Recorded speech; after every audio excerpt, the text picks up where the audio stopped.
In 1515, a woman named Margaret Schmidt was dragged into a Nuremberg dungeon, screaming that she'd rather burn at the stake than face what awaited her. Within just 6 hours, she was begging her captors to end her life. And yet this still wasn't the worst part. Margaret was about to meet a device so psychologically devastating that even hardened criminals confessed to crimes they hadn't committed just to escape it. A machine capable of shattering the strongest minds without spilling a single drop of blood. And here's the most twisted detail. The church called it merciful. Historians tried to bury this story for centuries. And the techniques behind this medieval nightmare are still debated by interrogation experts today. A torture so shocking it said prisoners would rather die than endure it. A method that splintered human minds in mere hours. And the disturbing reason it was actually considered an act of mercy.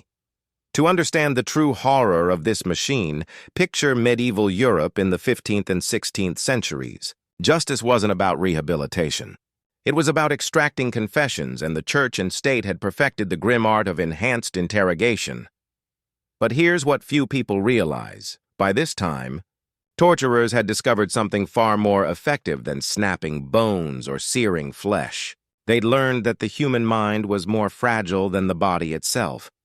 Physical torture had limits. Victims might pass out, slip into shock, or die before giving up their secrets. Psychological torture, however, could stretch on indefinitely, keeping the victim conscious and aware through every excruciating moment. The authorities needed confessions for witch trials, heresy charges, and political conspiracies. They wanted these confessions detailed, implicating others and very specific. Traditional torture was killing too many people before they could talk. So they innovated. What emerged was a device that would redefine suffering forever. It didn't rely on raw pain. It relied on something far older and more terrifying, the human imagination. Today, you're about to learn the story of the torture device that made grown men weep before it even touched them. That caused women to confess to witchcraft within hours. That crushed the human spirit so completely victims begged for death as a release. This is the story of the Iron Maiden, but not the version you think you know. What you're about to hear will change how you understand both medieval justice and the darkest corners of human psychology. The machine that awaited Margaret Schmidt in that Nuremberg dungeon wasn't designed to kill her quickly. Picture it, a cold stone chamber, torchlight flickering off damp walls. In front of you stands a massive metal coffin, shaped like a human form, its face carved into an expression of eternal agony. The executioner opens the front panel to reveal the inside lined with iron spikes. But here's what no one tells you about the Iron Maiden's true horror. Those spikes weren't made to kill you outright. Hans Schmidt, the executioner of Nuremberg from 1501 to 1532, no relation to Margaret, kept a diary revealing the terrifying truth. The spikes were measured and positioned with precision. When the door closed, they pierced the body but avoided vital organs. The points entered the flesh at the shoulders, chest, and legs, Hans wrote. But the condemned can survive for many hours, perhaps even days if we are careful with the placement. The physical pain alone was unbearable, but it wasn't the worst part. It was the waiting. Imagine being locked inside that iron coffin, unable to move, spikes pressed against your skin. Every breath drives them slightly deeper. Every heartbeat sends pain radiating through your body. You're trapped in total darkness. You can't move. You can only wait. And here was the psychological masterstroke. Before closing the door, the executioner would calmly describe exactly what would happen, explaining how each spike would slowly dig deeper with every breath. Imagine being told that your own body would become your torturer, that you could end the agony at any moment simply by confessing. Hans Schmidt's diary reveals that most victims broke within the first hour, not from physical pain, but from the unbearable dread of what was still to come. Margaret Schmidt confessed to Congress with the devil after 2 hours in the Maiden, he wrote. She named 17 other witches and pleaded for immediate execution, but this is where the story turns even darker. The Nuremberg authorities discovered something that made the traditional Iron Maiden seem almost merciful. They introduced one modification so cunning, so cruel, that modern psychologists still struggle to comprehend how devastating it was. The change was deceptively simple. They added 2 small viewing holes to the Iron Maiden's face, letting the victim see out into the chamber. Why? Because they realized that complete darkness wasn't the most effective form of psychological torture. Partial awareness, seeing fragments of the outside world, was far worse. Through those narrow openings, prisoners could watch others being tortured. They could see the executioner preparing his instruments. They could even glimpse the crowd's horrified faces. Yet they couldn't scream properly, couldn't plead for mercy, couldn't turn away. Records from the Spanish Inquisition in Toledo, preserved from 1478 to 1834, document exactly what this method accomplished. One entry from 1487 reads, "The heretic Maria Gonzalez was placed in the viewing Iron Maiden at the hour of prime.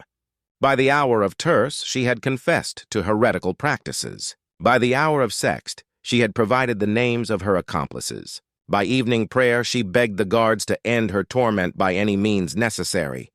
That's a complete psychological collapse in less than 6 hours. And here's what almost nobody knows about why this method worked so effectively.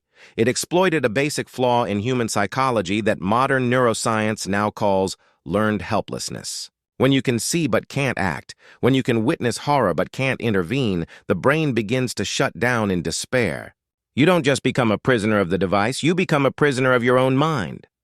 Dr. Margaret Schmidt, a modern psychologist who studied medieval interrogation, explained it perfectly. The viewing holes created a paradox of awareness. The victim was both isolated and exposed, hidden and observed. That cognitive dissonance destroys the human psyche faster than any physical trauma. Inquisition records reveal that victims of the viewing Iron Maiden didn't just confess. They named friends, family, and neighbors, anyone, anything, just to make the mental torment stop. But what came next made the viewing Iron Maiden seem almost merciful. The church, always seeking a more humane way to obtain confessions, approved a new version that prisoners would literally fight for the chance to face. In 1523, Pope Adrian issued a papal bull authorizing what was called the Iron Maiden of Mercy. The original document, preserved in the Vatican's secret archives, exposes the twisted reasoning behind this so-called improvement. The merciful version removed the spikes entirely. At first glance, it looked like progress, a torture device without the torture. But the church had stumbled upon something even more sinister, the pure power of psychological warfare. Imagine being locked in a metal coffin with no spikes, no cuts, no immediate threat, just total darkness, silence and confinement, barely enough air to survive, with no idea when or if you'd ever be released. The papal authorization described it chillingly. The sinner, faced with indefinite confinement in darkness, shall reflect upon his sins and seek absolution through truthful confession. But the reality was far more horrifying. Prisoners in the Iron Maiden of Mercy experienced absolute sensory deprivation, paired with the terror of endless uncertainty.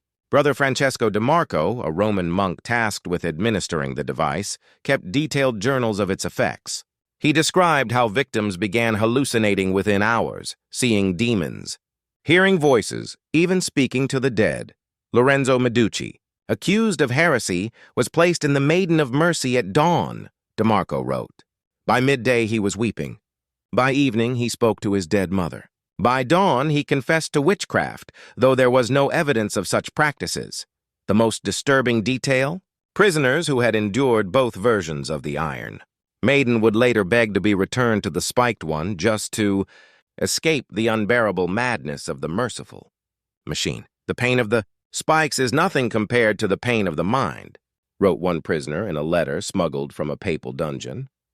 At least with spikes, you know there's an end. In darkness, there is none. To the church, this was progress. No blood spilled, no bones shattered, no visible wounds. They called it humane. But the truth buried beneath centuries of myth is even darker than anyone imagined, because here's the final, most disturbing revelation about the Iron Maiden, one that rewrites everything we thought we knew about medieval torture. The Iron Maiden was often completely empty. Archaeological digs in European castles and inquisitorial chambers uncovered a chilling detail historians long tried to hide. Many Iron Maidens show no evidence of ever being used. No blood residue, No internal rust from body fluids. No scratch marks or signs of impact. Instead, investigators found something entirely unexpected: hidden gears, bells, and hollow chambers built into their base. When archaeologist Dr. Heinrich Müller led the 1987 excavation of Nuremberg Castle, he discovered these devices weren't designed to draw blood. They were designed to create sound. Pulley systems and echo chambers mimicked screams, groans, and even the metallic grind of spikes piercing flesh. The ultimate weapon of terror wasn't physical torture, it was theater. Here's how it worked. A prisoner would be dragged into the chamber and shown the Iron Maiden. They'd hear supposed testimonies from prior victims, actors in reality, detailing their agony. Then the sounds would begin, screams echoing from inside the metal shell, the sickening clang of the door slamming shut, the muffled pleas for mercy. The prisoner was then given a choice: confess immediately or face the same fate. Over 90% confessed before the device ever touched them. The Spanish Inquisition refined this practice into what they chillingly called theaters of confession, entire rooms built not for physical torture, but for psychological collapse. The sound of pain became a performance.